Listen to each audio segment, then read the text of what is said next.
og velkommen til en ny video her på min kanal. I dag skal vi spille Peggy i Roblox. Peggy her.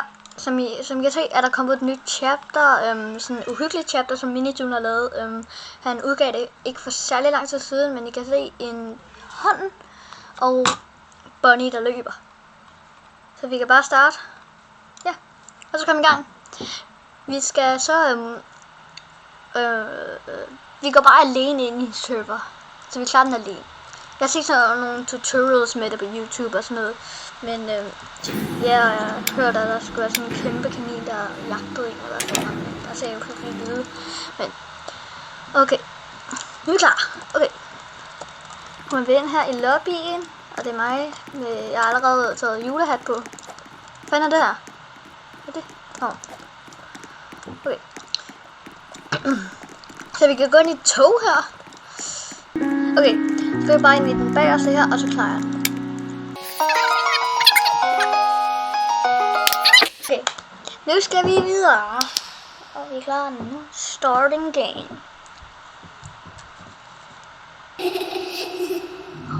Okay.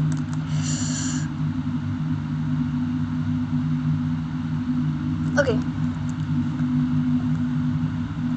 Okay, skal vi tage den her crossbow.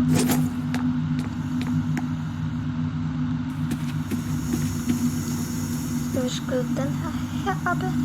Her hvor man kan se en video med logo, der spiser. Der er langt ned. Der er virkelig langt ned. Okay. Jeg skal ikke tale om lige nu. Men hvis det var virkelighed, så skulle vi tale om det.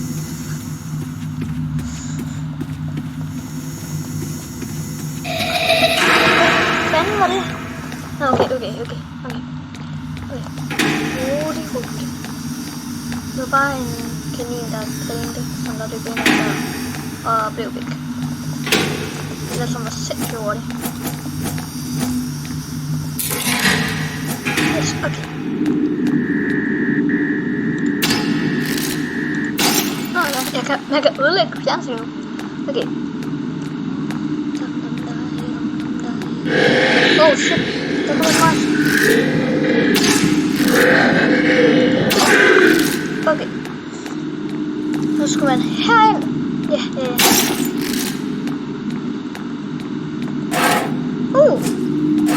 Hvor skal den her så hen? Den her nøgle. Nu kan jeg ikke huske. Er det her? Du sætter den lige op eller hvad? Nå. Sådan der. Nu kan jeg. Metrobillet. Der er ellers derinde. Nå, det er bare hvor meget det koster. Wow. Sensitiviteten er høj. Nu har jeg metrobillet. Nu kan jeg komme ind eller ud af den der metrostation. Jeg aner ikke, hvor jeg er lige.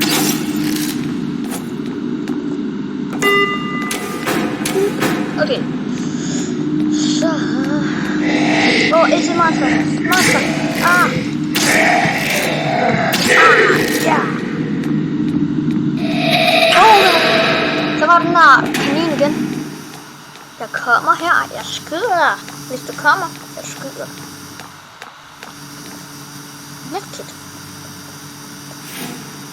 Men nu brugte jeg det bare. You left us for him. Var det Mr. P? No, what? Jeg kan høre den også. Der er et internetkit, som jeg ikke har brug for lige nu. Hvor skal jeg hen?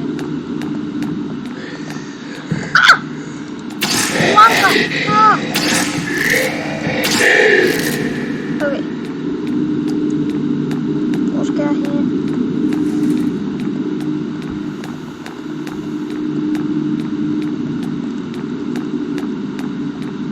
Jeg skulle bruge en planke for at komme over, men der ligger her. Er der en planke her? Okay, der er medkit. Der er ingenting her. Der er ingenting her. Det her.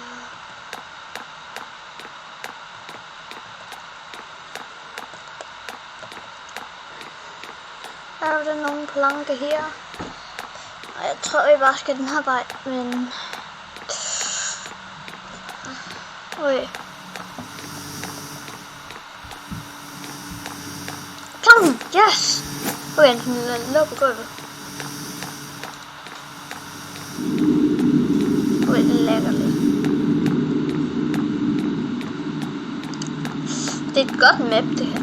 Altså i forhold til nogle af de andre maps, som Carnival, som er alt for nemt at klare, som alle vælger, og det klæder. Nej. Det her, det stod jeg ikke.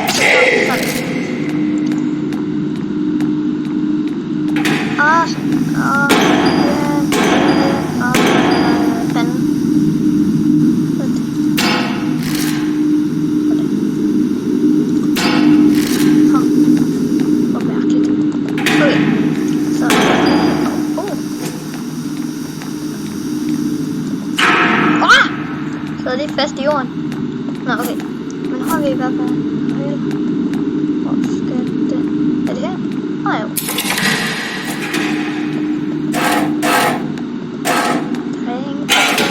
Nå. En skål! Nu skal jeg grave... Hvad? Kan jeg grave her? Så, måske. Åh nej, det er monster.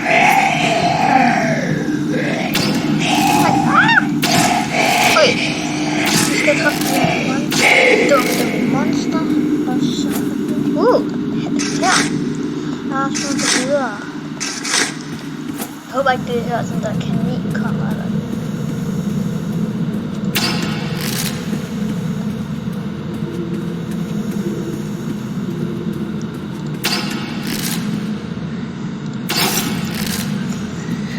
Okay. Så... hov. Okay.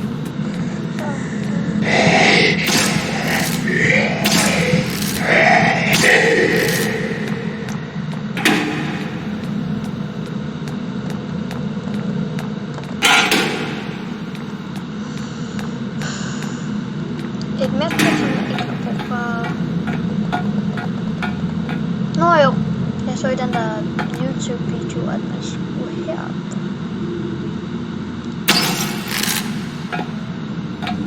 Skulle man herhen, og så... der er et monster.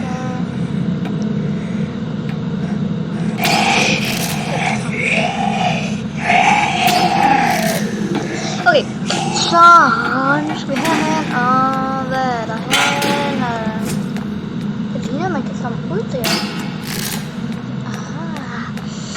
Hvorfor kan vi ikke bare hoppe over der? Nej, jeg skal komme ud. Nu skal vi... det var så godt, at jeg faldt ned der. Man kan ikke gå den der vej. Så er vi nødt til at gå den her vej.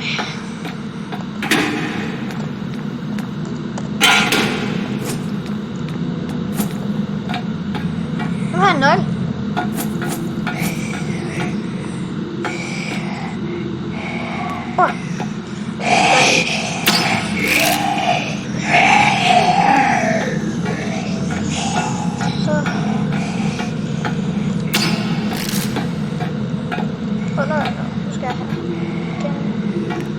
Har vi ikke lige været der, hvor jeg lige har skudt det der vand?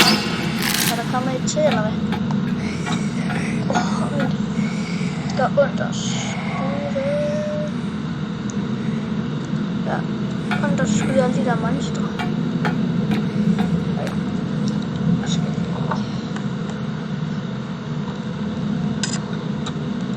Okay, så der.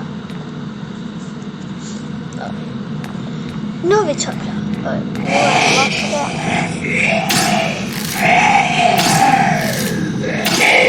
Så der. Så har vi nøglen. Vi har nøglen. Vi har maintenance key.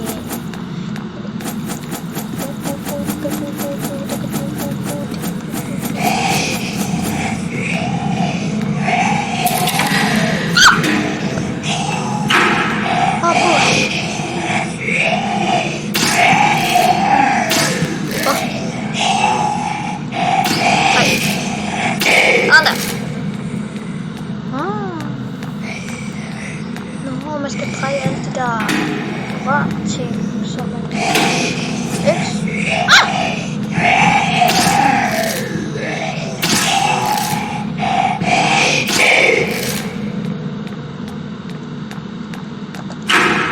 Okay. X.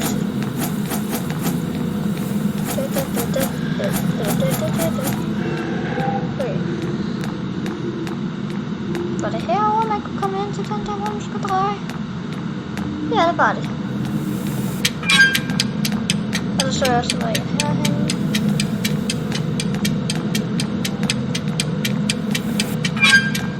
Og så skal vi til næste, tror jeg. Den her.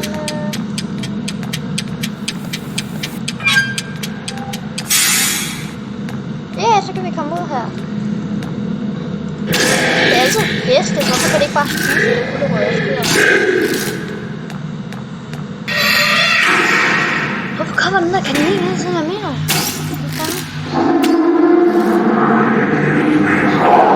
Hvad er det her? Hvad er det her? Seriøst. Okay. Hvad er det? Okay. Sådan der. Ah! Hvad sker der, hvis man... Jeg tror, man mister liv, hvis man kravler ind i en af de der... Så skal man hakke med en økse. Og det skal man bare ikke. Okay. Så nu kommer vi op. Den der... den her.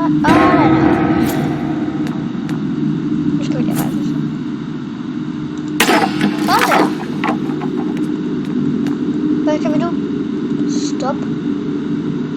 Er det med øksen? Det er med øksen. Jeg tror ikke, vi har brug for øksen her, så du står bare der. Ses. Ja. Det der. Det har jeg. Det er det her. Hvor man skal droppe en pose ned her på den her. Så man rører ned i en sådan en, hvor man kan grave. Hvor man skal grave. Hvad er der herinde? Her er der noget andet. Nu har jeg en. Den her, man skal bruge ovenpå. Og det her er også en tutorial til jer derude, som der vil se den og vil prøve at klare det her map. Så I skal bare se den her video igennem og se, hvordan man klarer det. Og jeg sætter en lille. Så I kan bare se med og måske klare det. Ja, hvis I kan. Det er okay, det tager okay tid, men altså, det er også okay svært. Men jeg ved ikke helt, hvad der har været svært endnu. Men er der... Jeg ved bare ikke helt, hvornår den der kanin kommer. Den der kanin... Ja, det er... Nå, okay. Jeg siger bare lige. Det herover den her ting skal være, når man skal køre den hen. Hvor det kører man den her... Der kører man fremad til siden og sådan noget. Nej, jeg skal ikke længere fremad. Eller jo, det kan den. Det kan den godt. Jo, det er det faktisk. Up og up. Og skal bagud. Og til siden. Frem. Og så kommer den lige derover. Skal den lige derover. Sådan, nu skal jeg droppe. Yes! Vi kommer videre. Det er spil. Hvad var det? Hvad var det? Det er en monster! Jeg slap ikke.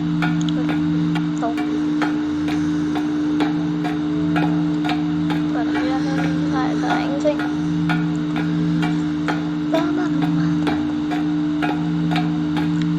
Hvor kravler vi hen? Hvorfor er den så lang, den her? De andre var da ikke særlig lange. Hvor kravler vi hen? Jeg kan høre sådan en lyd. Hvad er det for en lyd, jeg hører? Må jeg falde ned der? Se, hvad jeg gør. En gul løg.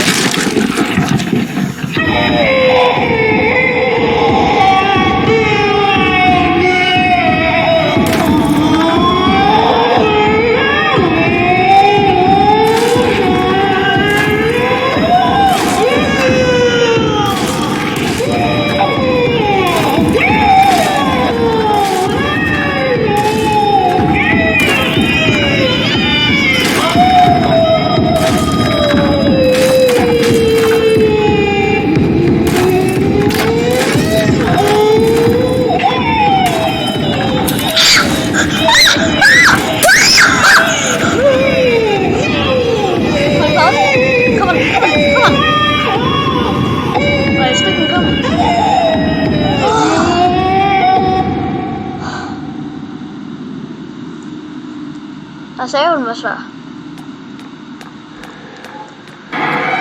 Jeg skal fandme ikke gøre noget igen. Så vi ses. Fuck. Var det den store?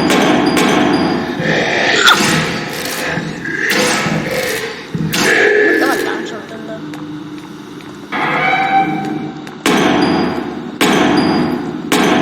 Oh, yeah! Dun, dun, dun, dun, dun, dun. Nå, man kan ikke komme ind der. Ja. Dun, dun, dun, dun, dun, dun. Ej, nej, der er noget. Er der noget her nu?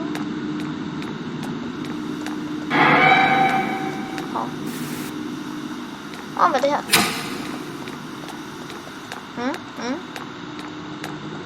Jeg trykker bare i så jeg ved ikke, hvad det går. Jeg håber ikke, det er uden for den der kanal igen.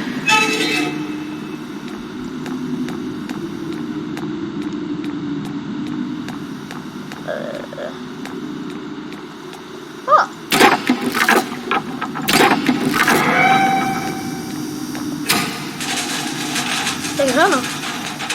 Der åbner sig. Ah, okay. Hvorfor har den har en gun i hånden, den der? Den kan skyde. Au. Den skyder mig. Au.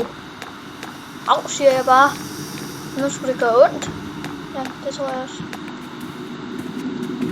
Den der bare til de skyder, så kommer jeg og flækker dem. Skyd nu.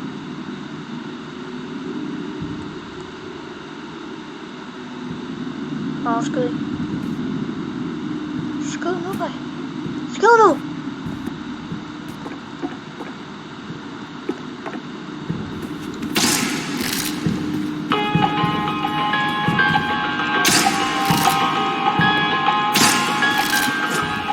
Han pikker ikke. Så samlede bare en ting op, uden jeg vidste, hvad det var.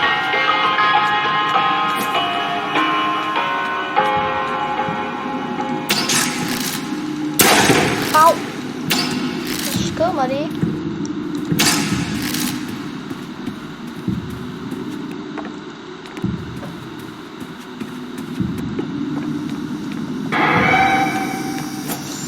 Hvis jeg bliver ramt en til gang, så er jeg død.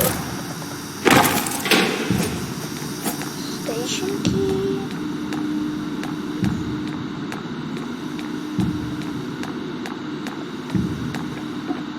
Jeg så det sted, hvor den skulle hen, den her. Oh fuck, jeg hørte den skyde. Jeg skal bare væk i en fart. Jeg håber, jeg kan finde den miste.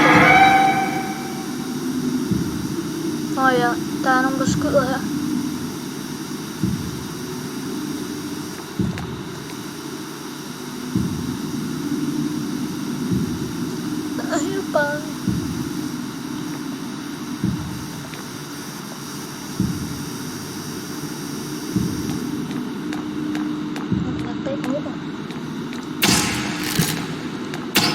Nej. Trappen. Yes. Whew. Ha. Jeg kan ikke lide den her langgang. Kanin. Der var ikke nogen kanin her. Jeg håber ikke, der er flere skyder, fordi de gør sig med så 2 liv. En til langgang.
shit.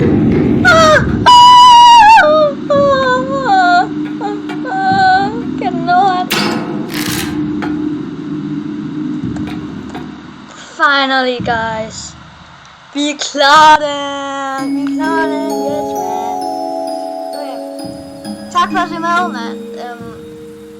Som sagt, det var lidt svært, og så er det uhyggeligt med den der kanin, men altså, sådan er det bare.